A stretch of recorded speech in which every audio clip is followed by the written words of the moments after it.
CM Revanth Reddy America tour దాదాపుగా success అయింది.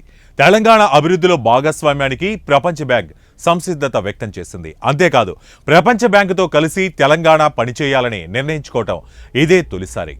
కాగా అమెరికాలో పర్యటిస్తున్న సీఎం రేవంత్ రెడ్డి ప్రపంచ బ్యాంక్ అధ్యక్షుడు అజయ్ బంగాతో ప్రత్యేకంగా సమావేశమయ్యారు.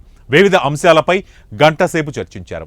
రాష్ట్రంలో చేపట్టనున్న వివిధ ప్రాజెక్టులకు సంబంధించి రోడ్ మ్యాప్ను వివరించారు. తెలంగాణతో పాటు హైదరాబాద్ అభివృద్ధికి రేవంత్ సర్కార్ అనుసరిస్తున్న తీరు మంచి ఫలితాలు వస్తాయని ప్రపంచ బ్యాంక్ ఆశాభావం వ్యక్తం చేసింది.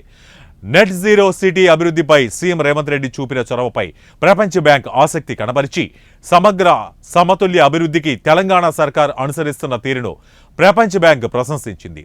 మూసీ నది పునరుజ్జీవనం, నైపుణ్య యూనివర్సిటీ, హైదరాబాద్లో మరో సిటీ ఏర్పాటును ప్రోత్సహించింది.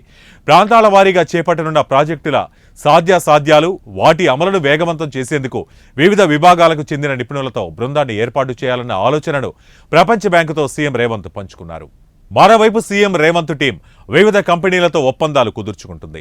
మెటీరియల్ సైన్స్ సెక్టార్లో ప్రపంచ ప్రసిద్ధి చెందిన కార్నింగ్ ఇన్కార్పొరేటెడ్ కంపెనీ తెలంగాణలో కొత్త ఆవిష్కరణలకు ముందుకొచ్చింది.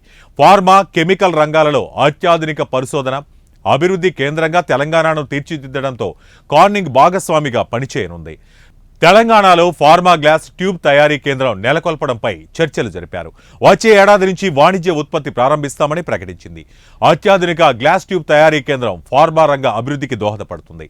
ఔషధాల ప్యాకేజింగ్ పరిశ్రమలో ఈ గ్లాస్ ట్యూబ్లు ప్రయోగిస్తారు. వీటి తయారీకి వినూత్నమైన వెలాసిటీ గ్లాస్ కోటింగ్ టెక్నాలజీని ఈ కంపెనీ వినియోగిస్తుంది.